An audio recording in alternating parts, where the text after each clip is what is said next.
Welcome, everybody, to the SoCal Car Scene Podcast, the exclusive place for coverage of car culture in Southern California and the personalities that drive it. I'm your co-host, Big Jay Morash. Today, we are charged up with our guest, the owner of EV West, that rhymes, Michael Bream.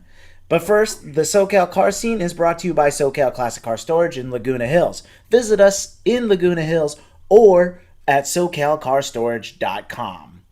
And now, take it away, Dean. Thanks, Jay. I'm your host, Dean Morash, and our very special guest today is Michael Bream, an engineer from UC San Diego. Michael's been working on cars for most of his life and was yanking engines out before he got his driver's license. While at UC San Diego, Michael was exposed to electric vehicles while he worked on a solar-powered electric boat project. Since then, Michael has taken his love for road racing and high-voltage drive systems and was able to successfully blend them together to build a Pike's Peak hill climb car and take a class win in 2012, besting the entire vintage class. That was the birth of the performance division of EV West, an electric vehicle speed shop that develops and sells integrated drive systems and conversion components. Also joining us today is Eric Hansen, one of our previous podcast guests. Eric has tremendous hands-on experience with building component cars and has actually built one from EV West's electrical goodies. Michael, thanks for joining us on the SoCal Car Scene Podcast. And Eric, welcome back. We just can't seem to get rid of him. Thanks for having us, guys. Really appreciate it. Thanks for the nice introduction. Appreciate it. This is awesome. You know, and Eric's here with us today because he understands all that we're going to talk about today. And Michael, you're going to school us on this, but first of all, I just want to say congratulations on your incredible success. You started a business in 2012, and that's into what growth you've experienced. I mean, tell us, when you started this business, was it bleeding edge, cutting edge of EV, or did you feel like, this is mainstream? I think the best word that describes it's actually oddball. You know, back then, and we actually started in 2009. We had a different name. We were under the name Voltscar, little known fact about EV West. And, you know, we really saw a future in it. But at the time, I think, you know, in 2009, most of the EV scene was just focused on trying to get away from gas. I think it was more of a political thing and more of an environmental thing. Right. And it hadn't caught on as a car guy thing, as a source for more power. You know, it wasn't seen as, you know, the new turbo or whatever it is now. And so it was definitely a little different. And when we were planning our build for the Pike's Peak car, some people were confused by that. Like, wait, you're building an electric race car? Because it just wasn't common back then. It's still not common now, but it was very much less common back then. So you had a lot of raised eyebrows, but you know, by then Tesla had been knocking out cars for 3 or 4 years, right? So their roadsters had been shipping. The Model S came out very late in 2011. They shipped their first couple cars. I mean, it really wasn't widely available until about 2013, right? And at the time, there was still a lot of negative press on Tesla, a lot more naysayers saying they were going out of business. The Roadster was problematic in the deliveries. You got to rewind your thoughts about a decade. It was a much different atmosphere and climate back then for electric, for sure. Yeah, I think what our reaction was, we thought Elon Musk was just crazy. Now we say crazy like a fox, smart. So it's interesting how his reputation has evolved. But, you know, what an incredible story EV has become.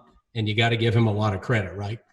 Yeah. He really highlighted the performance side of it. And we call ourselves an electric vehicle speed shop. So that's all we're focused on. You know, you call us up and want to save gas to the environment, we're probably going to tell you to go buy a Prius.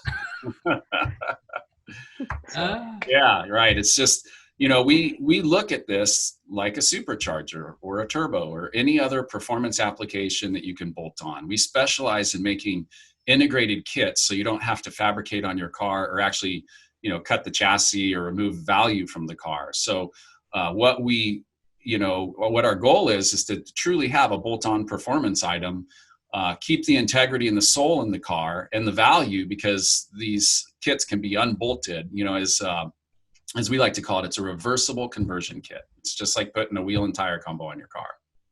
Nice. Makes sense. Hey, what was the inspiration behind EZ West? I mean, I know you had a lot of experience at UC San Diego with cars and so on and so forth, but what would you say the one or two biggest inspirations for that starting this business were?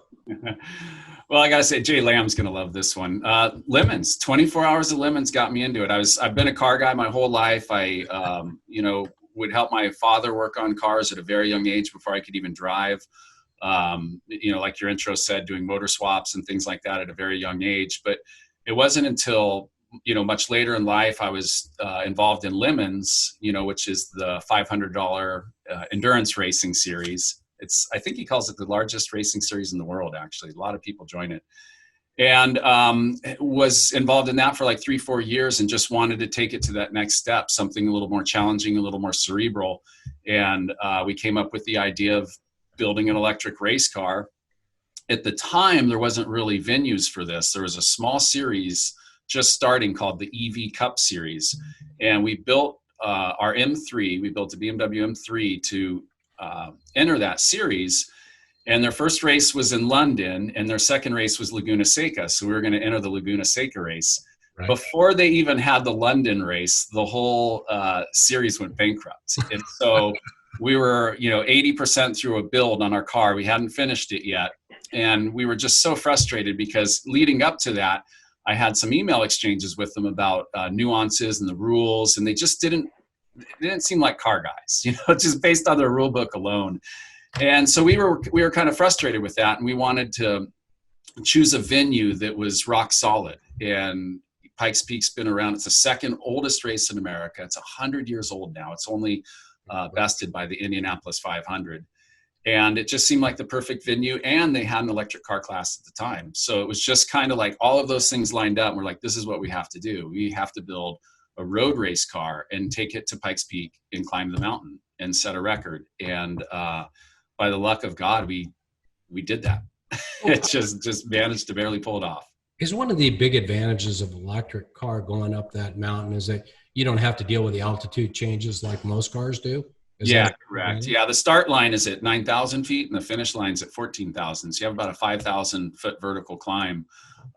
They make some calculators online where you can figure your ratio based on altitude. And I think on the average car loses about 25% horsepower at those altitudes. So it is a distinct advantage for electrics. But then again, we're dealing with drivetrains and motor systems that were developed in the last decade, where our competition is, basically standing on the shoulders of 100 years of, combustion engine engineering. Yeah. So you guys entered that race in your class, right?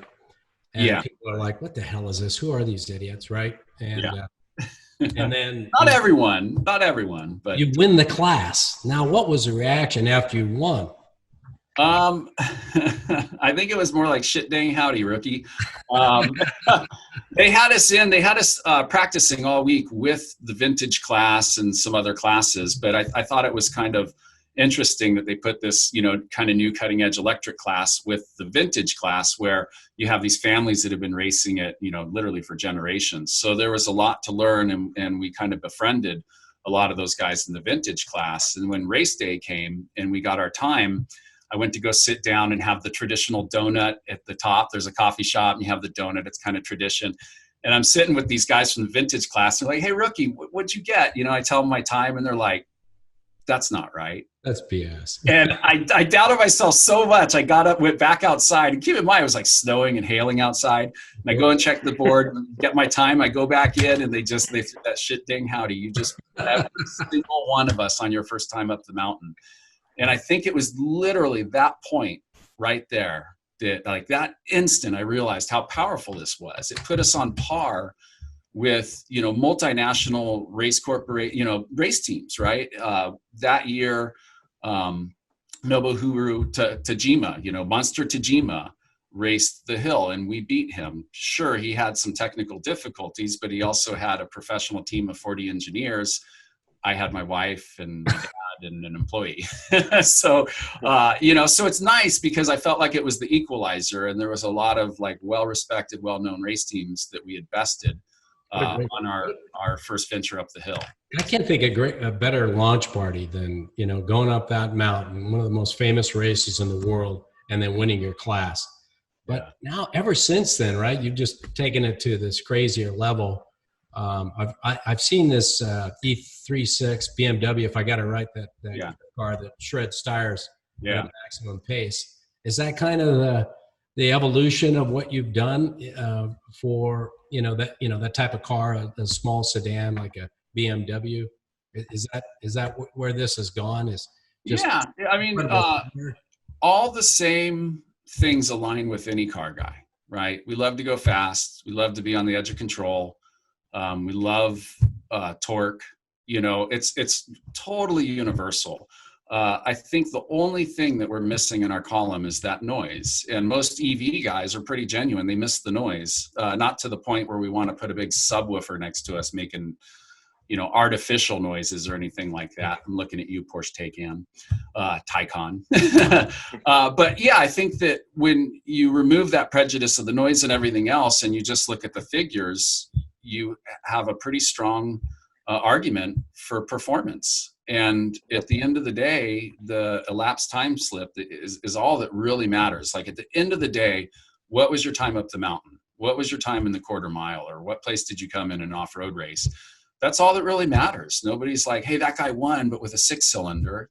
You don't hear that stuff. So I think it's just this universally kind of accepted love for speed and love for racing and winning races and improving upon past results. We have sorry to interrupt. We had one of our customers bring his Superformance GT40. I think they call it a Mark 1 in yesterday. And it's so loud, and it's got quite an entrance factor, right? Yeah. 2,500 pounds with a 427, and it's all business. Of course, the suspension is somewhat authentic to the original GT40s, but that car comes into our driveway and shakes our building, and people come from the neighboring buildings. They swarm family like come over bees, and want to man. sit in it. We had a couple of mechanics come out, and this happens every time it pulls into our building. Well, that's one of the things that's got going for it. But at the same time, he said, hey, I really couldn't enjoy driving it down Pacific Coast Highway on the way to the quarantine cruise because it was just hot, noisy, uncomfortable. But I got to imagine if you got a high-performing electric car, you can cruise very comfortably. I remember, real quick, I remember Matt Farah drove your car. Yeah. And I remember the reaction that he had, Mike, and it was just, he looked down at the Speedo. He goes, I'm looking down. He goes, I can't believe how fast I'm going. Yeah. You had several, high-end, like celebrity profile guys that are doing car shows drive that car and were just blown away. And this was, 10 years ago? Yeah. 8 years ago? That's a long time ago. The car has its third iteration in it, third driveline, Tesla driveline. And, there'll be another driveline in it as that comes along. We're looking forward to a lot of the bigger stuff coming from the trucks. You look at the Cybertruck and the Rivian with its all-wheel drive, torque vectoring driveline. A lot of those systems are going to find their ways into cars like the Super Performance GT40. That's a perfect platform, right? Michael, you mentioned the noise factor or, the lack thereof. Is that something that anybody is working on? Is that something that's being addressed, or do the purists just say, hey, speed is everything? Yeah, and this is something that not all things are for everyone, right? And so to me, that's like an artificial sweetener. It's just not needed.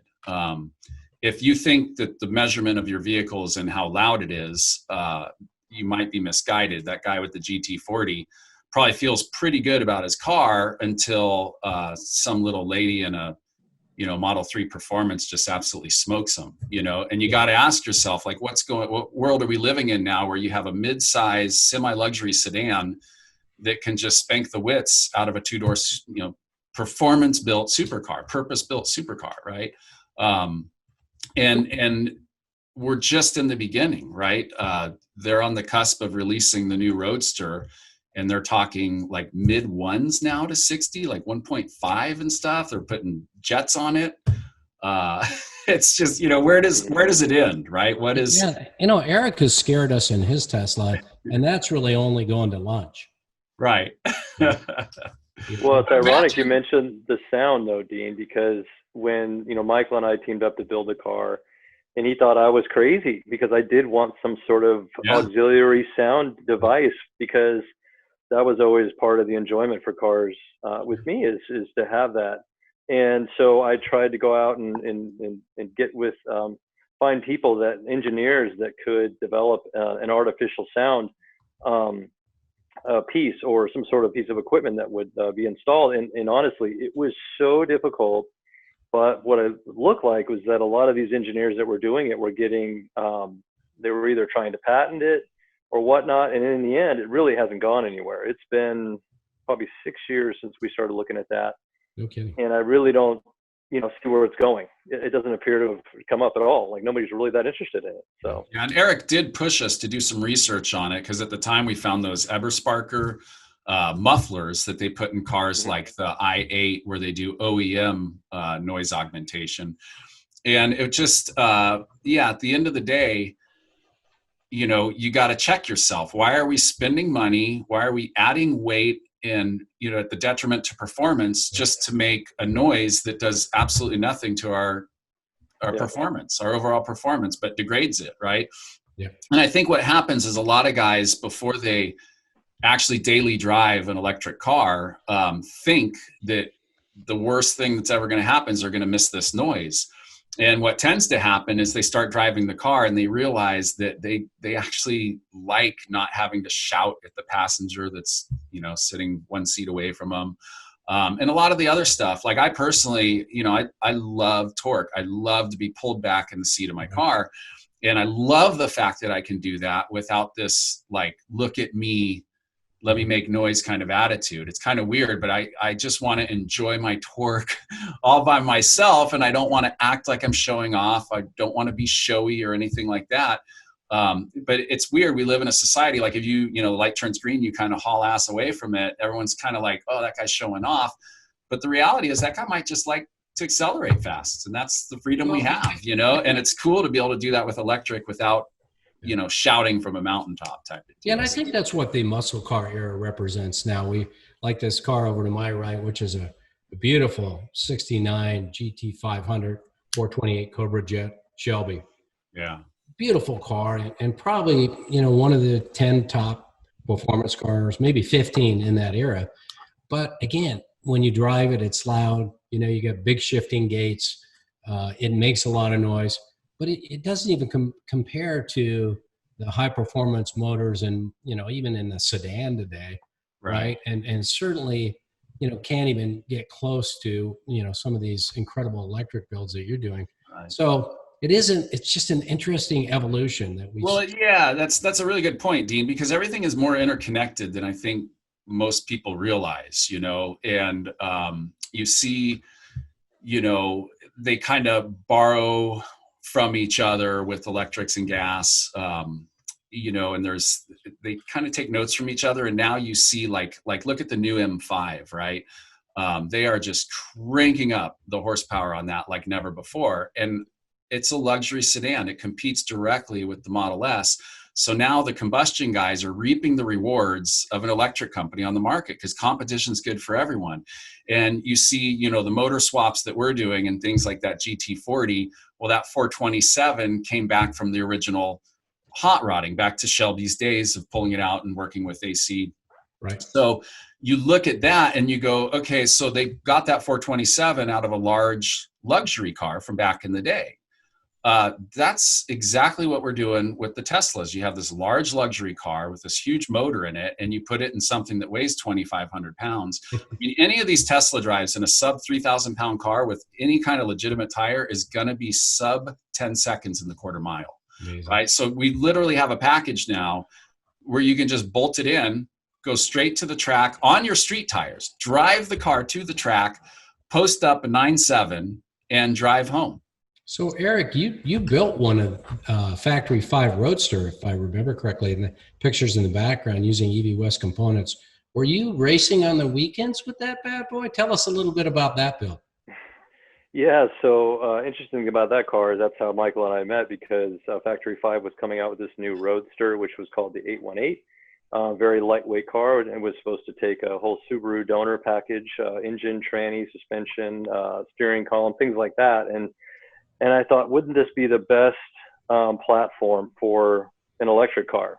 And Factory 5 wasn't on board at all. So I kind of went off the grid a little bit and called Michael, and he goes, you know what, a friend of mine, we were just talking about that car and how much of a great, platform this would be. And so we hooked up and put together a package and built the car together. And, we actually entered in, what was the name of that race out there at Laguna Seca? Oh, Refuel? No, that's Refuel, yeah. Which was a weird name for something for electric, Refuel. So anyways, we went out there and we competed, and I took second in my class against a little Panos that was a home build thing. And it was that's race right. car. Yeah. So, it was a really, the car got a ton of attention because it was the way that EV West designs their kits is very clean. And like Michael was saying, it's something you can literally drop in and pull back out if you wanted to put the stock motor back in to preserve, the nostalgia or whatever of a car, of an older car. But in this case, we dropped that thing in, and the center of gravity was so low. I took it to the corkscrew. Yeah. It was like, cat on Velcro. It just was flying. You built a so we had a ball. So it does have some race. It does have a little bit of racing in it. So yeah, that's awesome. So you validated what Michael's been saying, that the way that they're designing the components is so that you don't have to be a fabricator to alter an existing car or platform to turn it into an electric monster, right? I think you just we said exactly. Well, every build's different, right? And I want to back up a little bit and just be fair to Factory 5 at the time, because Dave Smith is great, and he actually sees the potential in this. I just want to fill in some story. They had a group convert a car right before Eric and I approached him, and Eric had a relationship because he's built some previous Factory 5s. And so their only experience to that point was that these are very heavy. They're not as much performance, yada, yada. But it was basically, they just didn't have a good group building the car.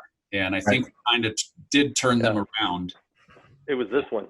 They built that one, but they used a battery technology that was way too heavy. They used outdated motors. brushed motors. They literally have a bad all of the worst equipment and got bad results, and were somehow surprised by that. Yeah, well, it kind of shows you that you can't be an expert in everything, right? And your deep expertise has led to a very successful business. And sometimes, look, Dean. I think we are where we are at because we take chances, right? Straight up. We built the Pike's Peak car. We could have crashed it. It could have failed. The year after that, we built a Mexican 1000 car. It could have failed. It could have caught on fire. It could have crashed, but it didn't. It finished. We were the first company to ever field a car for a Baja sanctioned race, and we finished 26th in a 1,000-mile race, right? And so we continually do this stuff, build projects, and really put ourselves out there to learn, because there's no other way. This is kind of like a new frontier. So it's not like I can go out and get a book, or there's a website dedicated to the absolute latest, going on in the whole hot rodding sphere of electric, right? So to find these things out, we literally have to do it for ourselves. And that's the value that we provide our customers, even on something as mundane as a Volkswagen kit that we've done, dozens of times. They want that expertise of somebody that's been through the process before. And so we purposely will put ourselves into situations where we have a lack of knowledge, simply to just gain that knowledge and learn from it and trying to improve what we're doing. Hey, Jay, Michael's got us pretty charged up right now. Why don't you tell us about our sponsor and how they keep all of the cars, the SoCal Classic Car Storage, charged? Oh, yeah. Well, we use our great friends at C-Tech who sponsor this podcast. And if you're looking for a smarter way to charge your car's battery, our friends at C-Tech lead the way in the care and maintenance of vehicle batteries. C-Tech's unparalleled knowledge and continuous investment in innovation means they offer high-quality, reliable chargers that are effective, easy to use, and most importantly, safe for the user and their car's electric system. Hey, how ironic. We're talking with electric vehicles. We're talking about cars' electric systems. The quality of C-Tech's products make them the trusted company of the world's most recognizable car brands, including Audi, Bentley, BMW, Corvette, Ford, Ferrari, Maserati, Mercedes, Porsche, and numerous others. Get yours today at smartercharger.com. Michael, are you building something for SEMA 2020? SEMA's on right now, and I know you mentioned you're Right. back on for Yeah, a we Honda had project. some projects that we were working with some customers on, and they actually put those on hold. I think that the consensus was that SEMA wasn't going to happen. Now it looks like it is going to happen, but much more scaled back. I think for us this year, well, our big project this year is the Bonneville car. Why don't you talk about that then? Yeah, so we're focusing on the land speed car. And if SEMA does happen, we will likely take the land speed car out there and show it off. So we're building a land speed car. We're going after the E2 electric record, and the name of the project's Electroliner. Come follow us at Instagram, Electroliner, @Electroliner. And yeah, we're gonna just try and do what we do, go out to the salt and start testing some systems, some traction control systems and things like that on the salt, and see what we can do with the electric technology in, you know, arguably a discipline that's pretty old school, pretty soulful, and been around for a long time. Yeah, well, how much power do you need to generate for that kind of Right. So our partner on the project is a gentleman by the name of Roger Hickey. He runs a company called Hickey Speed, and they've been doing some land speed stuff for decades. And so because of this, and because we're going for a record, we're going to be a little bit more tight-lipped than usual with the details on the drive system. We'll publish them all once we, after Speed Week in August, we'll publish them all. But for the time being, we're being real open with the chassis design and aerodynamics, body, a lot of that stuff. But the finer details of the drive system we're going to keep under wraps for a little bit. You need a volunteer for, a pilot. I think Eric's available. I mean, honestly, that's a good question, Dean. I drove our Pike's Peak car. I love road racing, big fan of it, been doing it for years. I am not driving the land speed car. Roger's going to pilot it. And if I asked you guys, you know, right there on the salt, hey, you want to get in this and take it over 200? There'd probably be a lot of no's. I think but no autopilot, I'm assuming. No autopilot. But geez, man, you look at, like, you know, the visuals, you sit in the thing like this. So you know, it might as well be autopilot. I was kind of joking with Roger that we're going to have to be on the radio and telling him to, like, veer left and right because you practically can't see out of the thing. Any chance you're going to go over 300 miles an hour in that bad boy? Our drive line is capable of over 300. We're not, that's not within the realm. I think the start of the Electroliner project, as you see it, is we're eventually going to build an electric streamliner, and we'd like to go after the wheel-driven world record. Not electric, the actual wheel-driven electric land speed record. Nice. We know that we know how much power is required to do that, and we know that we can make that power, and just connecting the dots and putting a project together and have luck go in our favor is a lot to ask for, but it's out there. And I think we're going to see this stuff, right? Soon in the coming decade, we're going to see a lot of these records fall to electrics. You know, look at Pike's Peak. I mean, look at the Nürburgring laps. You know, the number 2 time of all time at Nürburgring right now is by an electric car. You know, I mean, this is just astonishing how quickly, you know, I was just talking earlier in the podcast how, you know, around 2010, everybody had these lead acid batteries and super heavy and no performance and brushed motors. And 1 decade later, we're literally just destroying combustion engine records in all sorts of, you know, venues that have been around for decades. So put your future hat on. You know, what's it look like for electric cars in the future? Is it going to be race cars, or is it going to be 18-wheelers, taxis, some dystopian scene from Total Recall? I mean, what's going to happen out there? It sounds like this future is wide open, but any ideas about what it's going to look like?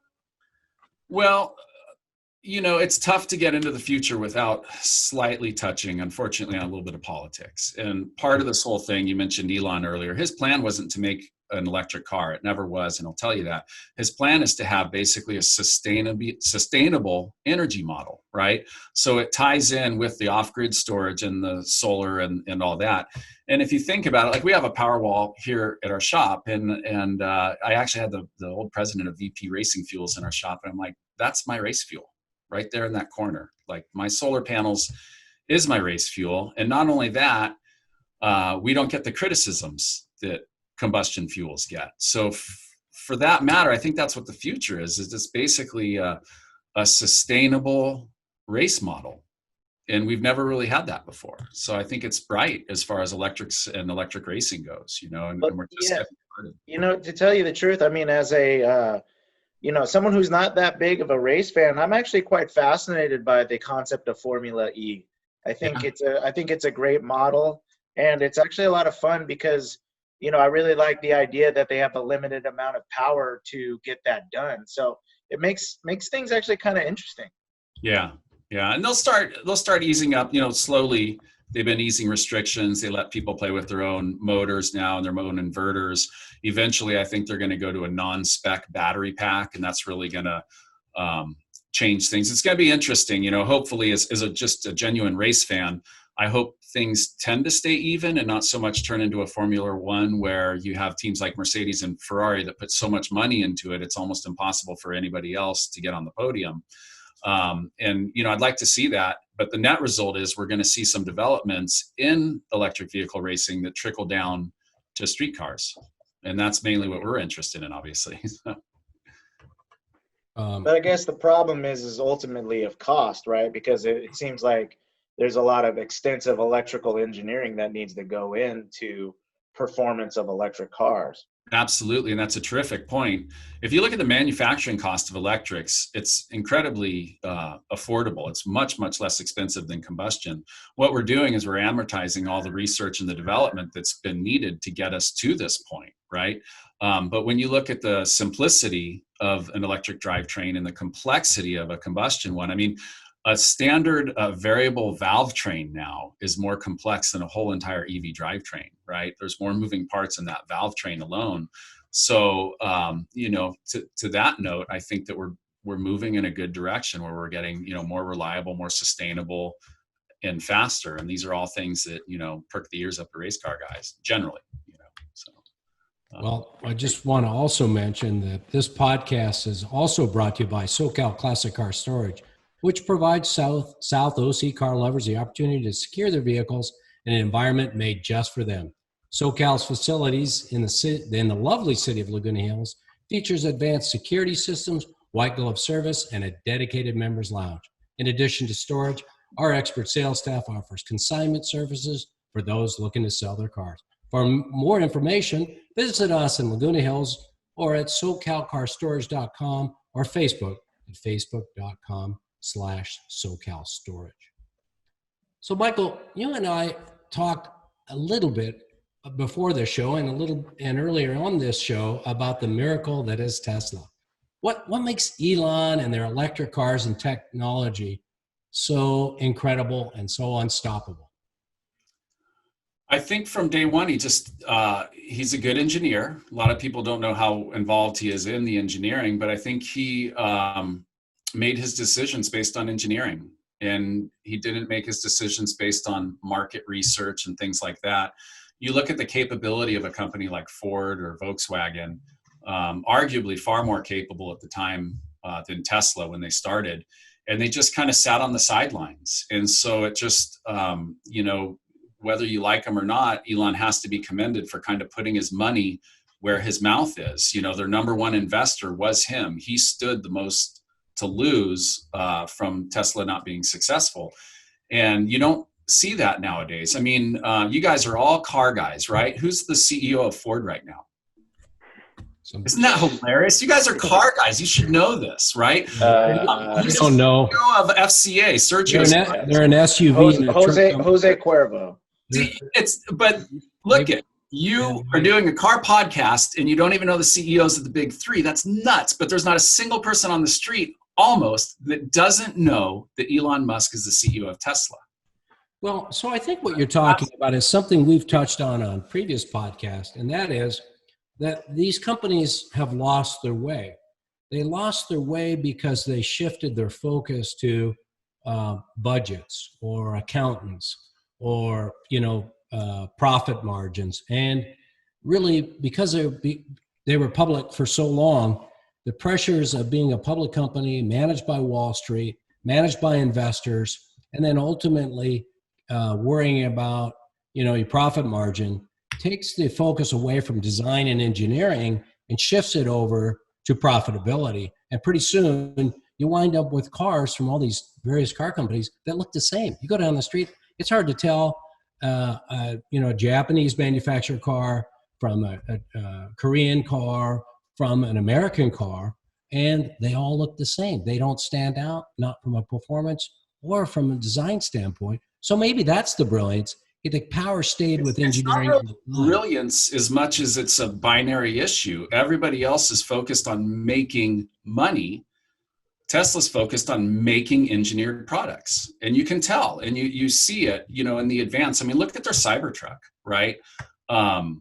Again, love it or not, you would commend anybody that would take that kind of leap. That's what we expected out of GM back when they were working on the Volt project. All their concept drawings were just absolutely amazing. And then they come out with this sedan based on the Cruise, like but now that is what we come to expect from companies like General Motors. That's not the exception. It's the norm now. It is. And then you get guys like Elon who released a concept of the Model S. It was gorgeous, releases the production of it. It's basically the same car. And they've done that all along with the Model Y and the Model 3. And now they're doing it with the Cybertruck, and the production version is going to be very similar to what you see. And to me, that's just very heartwarming, right? Because like these other companies, the Fords and the GMs, they're putting out these cars that they know are no way in shape or form going to resemble the production product. So now they're just wasting money. Who do you want to invest in? Somebody that like engineers products and focuses on that, or somebody whose whole purpose is to just like make money? They're actually not making cars. They're just kind of making a product that makes money for them. And actually right now it's not making very much money for them, right?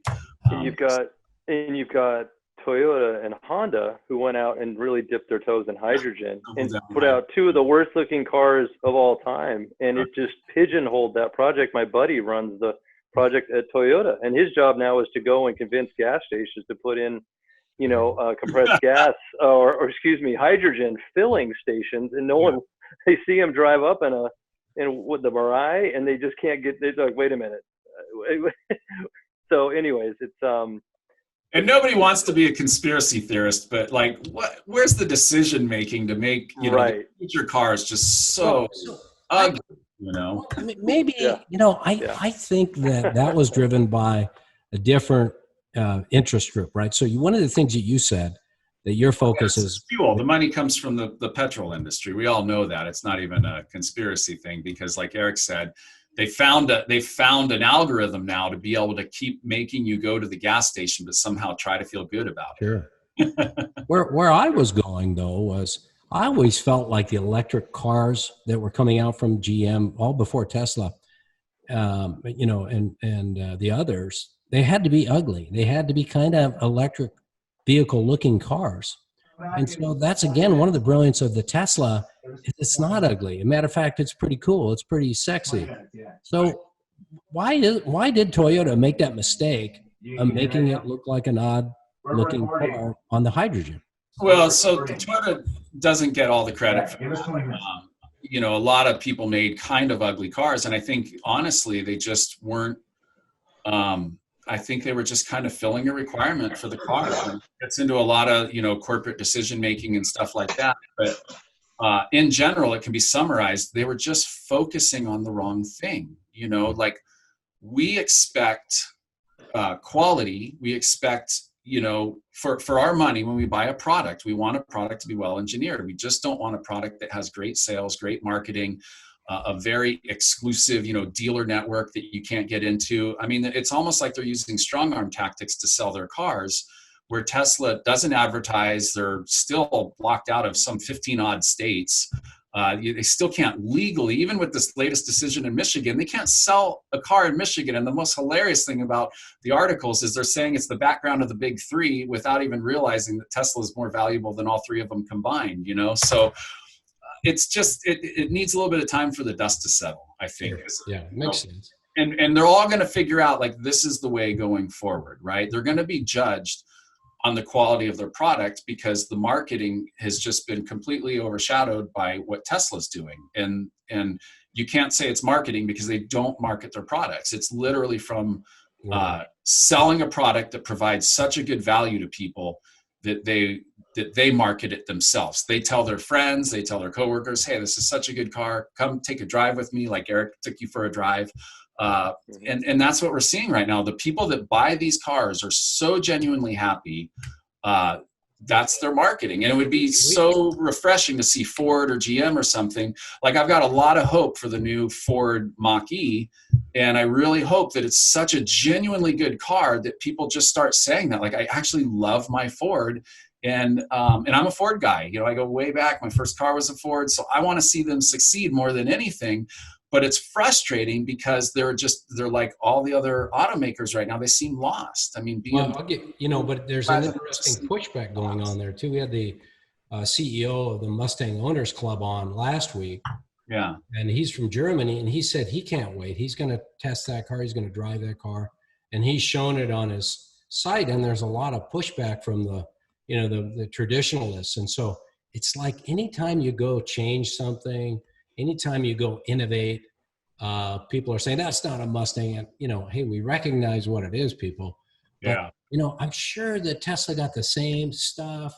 And you have to have somebody really that has the courage, like you did, to start your business, and like Elon, to overcome all the naysayers and, all the BS.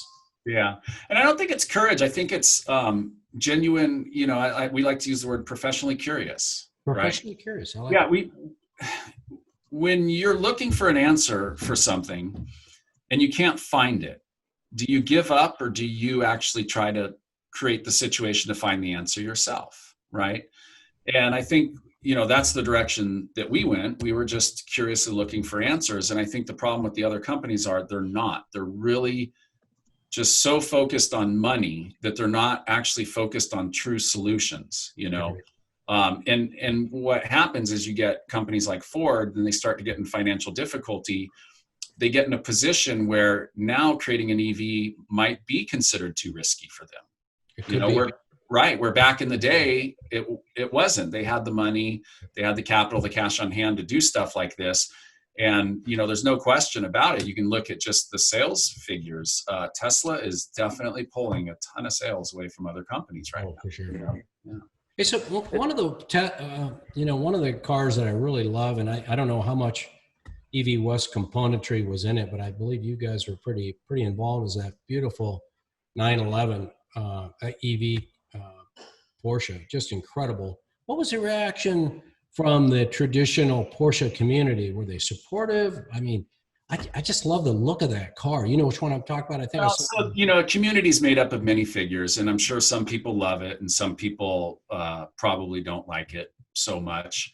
I will say that we did have Dr. Ferdinand Porsche's great grandson come into our shop and drive a couple 911s, a Volkswagen bus, and a Beetle that we had here. He absolutely loved the 911, just loved it, had so much fun. It was a lower powered system, and we've done several 911s, so I'm not sure. I think you're talking about the RWB we did for SEMA. Yes. But we've done some short wheelbase, very stock setups. And he loved it. And mostly because, too, we pointed out all the aspects of our engineering that allows the kit to be reversible, right? So and they're very fond of electrics. Dr. Ferdinand Porsche's first car that he ever built was an electric vehicle, right? So this is returning, the Porsche Taycan, more than anything, is returning to their electric roots over 100 years later. And so, to be honest, we don't really care at all what the community thinks, because we come in here and we're more introspective. We try to do our best job and integrate the best system that we can. change as little as possible on the car and produce a product, and it's well received. It's not going to be well received by everyone, and the people that don't like it, we don't focus on them. There's no reason to. They probably don't like a lot of stuff. Right. But when you have a marquee or a make like Porsche, and you build a car and the family ownership comes in and drives it and loves it to death, end of discussion pretty much. Yeah. Wow. So, and now we're doing work for Volkswagen Germany and Volkswagen USA specifically. So that tells you something, that some official decisions were kind of made from the top down, agreeing with the electrification line. Hey, Eric, any chance you're going to build another one of these EV West powered vehicles? I mean, I've got that Corvair sitting out the back that would be a great candidate for you. Or, if you don't like that, I guess we could find a Porsche or something. The Corvair would be an amazing platform. And Factory 5's got a new GTF car coming out, which would be another incredible platform. I mean, that's the nice thing about this, is with these drivetrains, they're so modular. You can place components in different parts of the car and offset the weight balance and do so many cool things you can't necessarily do with a combustion engine. So, yeah, for sure. I mean, I will be building more cars. They definitely will be electric. I just missed the boat on the Tesla drivetrain, as Michael knows, because otherwise I would still have that little, interestingly enough, the little white Roadster that I built, the Chinese government bought that from me. A representative called me and said, I need a car that makes electric cars look cool. They're trying to build these little boxes over here that float around, and I want something that really, gets the hair up on the back of some necks over here, and I'd like to buy your car. And a couple of weeks later, it was being airlifted or air freighted over to Shanghai. So it's a global thing, and I think it's fantastic. And Michael, maybe you could talk a little bit about some of the celebs that are coming your way and some of these great builds I've seen between the Ferraris, and you've got a DeLorean down there you're working on. And yeah, in fact, I apologize. I was just texting earlier. We have Ewan McGregor. We just finished a Beetle for him, and I've seen some paparazzi now. And he was literally just telling me that he drives it like every day. He just absolutely loves his 54. And so there's stuff like that. We got Tony Hawk's 63 Corvette in here. We're going to do a Tesla drive in that. Zach Galifianakis, the comedian, we have his bay window bus back there. This is definitely something that's really picked up within like the kind of hipster Hollywood community. Sure. But I think really at our core, we use that as a platform to popularize electrics. But at our core, guys like Eric that have come around the shop, they know what we're into. We are a performance shop. We just want to keep cranking up that dial. And there's a lot of meat and potatoes work to kind of keep that going. But that's our focus. We're a performance-oriented company. It's maybe not the best business decision to sell a bunch of product, make some money, and then take that whole wad of cash and just go blow it on some stupid Bonneville car. Here we are, and we're rooting for you. Elon appreciates it. I can guarantee you we'll be on the salt smiling, mostly. But that's where we're at. We're really having a lot of fun with it. We're not trying to be environmentalists at all. We're not an environmental company. If you're trying to save gas or save the environment, like seriously, save yourself a phone call. Don't call us. But if you want to be involved in something fun, it's kind of like the early internet, right? Yeah. Nobody knew where it was going to go. But the most fun people to be around were the ones that were just experimenting and trying things. And like, what can we do with this new medium? We never would have guessed 10 years ago that, God, this would just be the norm. We're just going to plop down at our own desk and microphones and talk to people spread out all over the state, the country, or the world, right? And yet here we are. So it's just an exciting time to push what we can do with these drive systems. You did, I know we talked about, you had a Mark IV before, Eric, and we have the customer down here who's built one with 2 Tesla drives in it. It's got over 1 megawatt of power, some 9,000 some odd foot-pounds of torque at the axle. I mean, that was by far the scariest car I've ever driven in my life. But just to have that experience, to sit in something with so much power, it was only made possible by electrics. The design of old cars where you have the engine at one end, and it's so fucking complex and hot and all this, you got to run a drive shaft all the way to the other end to spin wheels. It's so outdated. Just put the motor on the wheels, do it Tesla style, and you start seeing these things, and it's not until you kind of go back and retrospectively look at them that you realize, like, oh God, that was really inefficient. There is such a better way to do this. I haven't driven one of those. They are so tail happy. I can't imagine not having all the weight over the rear of the car, because I've seen guys spin those things at just coming out of a corner at a stoplight.